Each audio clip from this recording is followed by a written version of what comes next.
नमस्कार दर्शक मित्रों, एस्ट्रो साइंस चैनल में आचार्य दुर्गा प्रसाद शास्त्री आप सभी का स्वागत करता हूं। इस चैनल में मैं विविध प्रकार के वीडियो बनाता हूं जो वास्तु संबंधित होते हैं, राशिफल संबंधित होते हैं, आपकी समस्याओं संबंधित होते हैं, पाक्षिक राशिफल भी रहता है और धार्मिक वीडियो भी रहते हैं। अगर आपने हमारे चैनल को सब्सक्राइब नहीं किया तो ज़रूर कर दीजिए, वीडियो को लाइक करिए, शेयर करिए और अपनी कमेंट हमें कमेंट बॉक्स में ज़रूर भेजिए। अगर आपको कोई और समस्या है तो मेरे नीचे दिए गए नंबर पर आप हमारा संपर्क कर सकते हैं। चलिए हम आज अक्षय तृतीया का स्पेशल वीडियो जो हमें बनाना है उसके बारे में बात करते हैं। शांताकारं भुजगशयनं पद्मनाभं सुरेशं विश्वाधारं गगनसदृशं मेघवर्णं शुभांगं लक्ष्मीकान्तं कमलनयनं योगभिध्यानगम्यं वंदे विष्णु भवभयहरणं सर्वलोकैकनाथं। भगवान विष्णु के चरणों में वंदन कर हम जानते हैं आज अक्षय तृतीया का क्या है महत्व। न क्षयम इति अक्षयम, जिसका क्षय नहीं होता उसे अक्षय कहा जाता है। हमारे सनातन धर्म में यह एक परंपरा है कि दान, पुण्य और धर्म का जो आधार है वह दान है, पुण्य है, दया है। यही हमारे धर्म का मूल आधार है और इसी आधार पर हमारे जो सनातन धर्म में है विविध प्रकार के जो त्यौहार मनाए जाते हैं। यह अक्षय तृतीया के बारे में हम जो बात करने जा रहे हैं मित्रों, तो अक्षय तृतीया न क्षयम इति अक्षयम, हमने जो देखा है पंचांगों को तो लगभग ऐसा हमारी जान में नहीं आया कि जो वैशाख शुक्ल पक्ष तृतीया तिथि है वह क्षय होती है, ऐसा मैंने नहीं देखा। तो यह तिथि क्षय नहीं होती। ऐसा भी कहा है त्रेता युग का प्रारंभ इसी तिथि से हुआ है, यानी त्रेता युग की जब शुरुआत हुई तो इसी तिथि से हुई। भगवान परशुराम का जन्म भी इसी तिथि में हुआ, उस पर मैं अलग दूसरा वीडियो ज़रूर बनाऊंगा।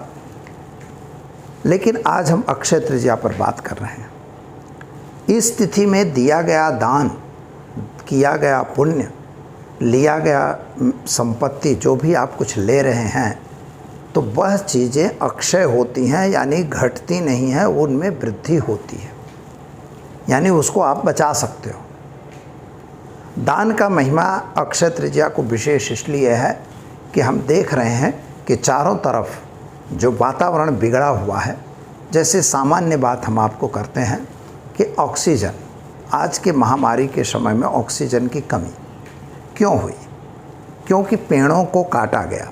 पेड़ों को काटने के बाद हमारे वेद में स्पष्ट लिखा हुआ है कि जब आप समिधा के लिए लकड़ी लेने जाएं तो समिधा के लिए लकड़ी लेते समय सूखी लकड़ियों को भी पेड़ से प्रार्थना करनी है कि क्षमस्व में, मुझे क्षमा करो, मुझे समिधा के लिए, यज्ञ के लिए लकड़ी चाहिए आपकी जो सूखी है। यह हमारी सनातन परंपरा है। इस परंपरा में हम अपने बड़े बड़े रोड बनाने के लिए, बड़े बड़े कॉरिडोर बनाने के लिए, बड़े बड़े बगीचे बनाने के लिए बड़े पेड़ों का हम नाश करते हैं। हमारी सरकारें, हमारे जो तंत्र हैं वो सब ख़त्म कर देते हैं। बोले हमें तो ऑर्डर मिल चुका है। अरे भैया, ऑर्डर मिला है लेकिन ऑक्सीजन नहीं मिलने वाला है। वह ऑक्सीजन तो वही वृक्ष आपको देने वाले हैं, जिनको आप काट के धराशायी करके सुंदरता बना रहे हो कि हम सुंदर बनाएंगे। यह सुंदरता के लिए हमारा यह अक्षय तृतीया का पर्व इसीलिए विशेष महत्व का है कि मित्रों, इस दिन कम से कम आपको 5 पेड़ तो लगाने चाहिए। जब 5 पेड़ लगेंगे तो उनका ऑक्सीजन आपके इस वातावरण में आएगा। आज का जो औद्योगिक युग है उसमें कार्बन डाइऑक्साइड की वृद्धि, मोनोऑक्साइड की वृद्धि हो रही है, उसमें यह आपको हेल्पफुल होगा। तो पेड़ों को लगाना पहला इसका कर्तव्य है। दूसरा, पानी का दान करना। विदेशों में पानी बेचा जाता है, हमारे भारत में भी बिक रहा है, कोई प्रॉब्लम नहीं है, अभी तो बड़े आराम से पानी बिकता है। लेकिन पानी बेचने का प्रधान हमारे धर्म में नहीं था। पानी का दान किया जाता था। लोग प्याऊ बनवाते थे, लोग हर जगह कुआं बनवाते थे, पेड़ जो रोड बनते थे, रोडों के दोनों तरफ वृक्ष लगाए जाते थे और कूप लगाए जाते थे, कुआं बनाया जाता था, हैंडपम्प वगैरह लगाए जाते थे, ताकि चलने वाले राहगीर को छाया मिले और साथ में उसको पानी मिले। क्योंकि यह गर्मी का महीना है, इतनी गर्म है, चारों तरफ से लू बह रही है। कहते हैं ना कि चल रहा सनसन पवन, तन से पसीना ढह रहा, क्षेत्र सब सूना हुआ, भूतल तवाशा जल रहा। यह स्थिति है देश की, यानी पूरे मतलब हमारे भारतवर्ष की। तो यह वैशाख का महीना तप रहा है, उसमें अगर पानी की बूंद मिल गई तो पंथी को कितनी राहत मिलेगी। यह हमारी सरकारें हैं या जो हमारे अधिकारी वर्ग हैं, जो हमारे ऊपर शासन कर रहे हैं, ये उन सबकी मतलब उनकी व्यवस्था है। पर उनके साथ हमारी सबकी भी व्यवस्था है कि हमें भी इसमें हेल्पफुल होना चाहिए, हमें भी उसमें मदद करना चाहिए। लोग यद्यप हर जगह लगवाते हैं, ऐसा नहीं है। अच्छा, उसमें नाम की बात नहीं होती। इस दिन कहा गया है कि जो आप दान करोगे, जैसे मान लो आपने प्याऊ लगवा दिया, तो उसमें नाम मत छपाइए भाई ये फलाने क्लब का है या हमारा है या फलाने आदमी का है। ऐसा करने से पुण्य क्षय होता है। तो ऐसा करने से पुण्य क्षय होने की वजह से हमें पुण्य को क्षय नहीं करना, उसको आबाद रखना है। तो प्याऊ लगवाना, लोगों को अन्न देना, जैसे गेहूं है, चावल है, जो भी अभी गेहूं की सीज़न है, जौ की सीज़न है, चने की सीज़न है, आप चना है, गेहूं है, चावल है, इसका दान करिए। दान से क्या होगा कि गरीब लोगों को भोजन मिलेगा और वह भोजन की व्यवस्था होगी ताकि उनकी आत्मा की तृप्ति मिलेगी। तो वह किया गया पुण्य आपका अक्षय रहेगा, जिसका कभी क्षय नहीं होता, ऐसा हमारा शास्त्र कहता है। और यह दिन जो है त्रेता युग का प्रारंभ का दिन है। मैंने जैसे बताया भगवान परशुराम का अवतरण दिन भी है। भगवान राम का भी जन्म त्रेता युग में हुआ था।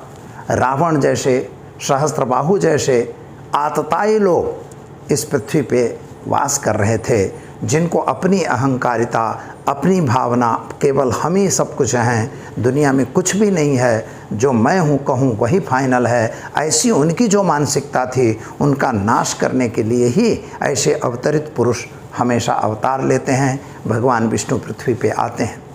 मित्रों, आज है अक्षय तृतीया। विशेष बात हम ये करेंगे कि आज विष्णु का और लक्ष्मी का पूजन करना चाहिए, ताकि लक्ष्मी और विष्णु हमारे घर में अविरत रहें।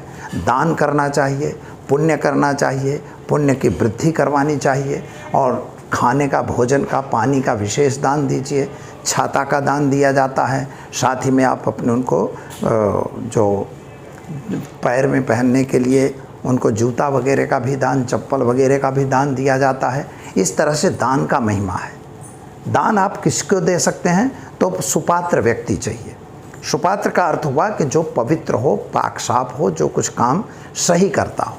गरीब को भी दान दिया जाता है, ऐसा नहीं कि दान न दो, तो गरीब को भी आप दे सकते हैं। लेकिन दान और भीख, ये दोनों में अंतर है। जैसे किसी को भी आपने खिला दिया, रास्ते पे चलते आपने खिलाया, वो दान नहीं है, आपने उसको खिलाया, जो एक आपने पुण्य किया।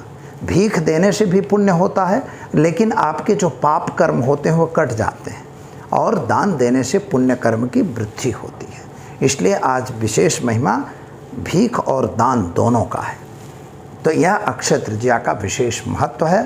साथ में इसमें महालक्ष्मी की पूजा की जाती है। कुछ लोग संपत्ति के रूप में जैसे गोल्ड है, सिल्वर है, सब खरीदते हैं। मान लीजिए कि आज की इस महंगाई के समय में आपको यह समय नहीं है कि हम खरीद सकें। थोड़ा सा भी खरीद सकते हो तो बहुत अच्छा है। नहीं खरीदते कोई बात नहीं, अपने घर में अगर ऐसी कोई चीज़ है तो उसका भी पूजन आप कर सकते हो। महालक्ष्मी पूजन इसको कहते हैं। और महालक्ष्मी का पूजन करके उनको आप भगवान नारायण के साथ पूजन करना है, इतना याद रखिएगा। तो नारायण और लक्ष्मी का पूजन करिए, और साथ ही में श्री सूक्त है, पुरुष सूक्त है, इनका पाठावृत्ति कर सकते हैं, और अपने घर में सुख शांति समृद्धि की प्रार्थना कर सकते हैं। जैसे लक्ष्मी अगर स्थिर नहीं रह रही है तो क्या करेंगे?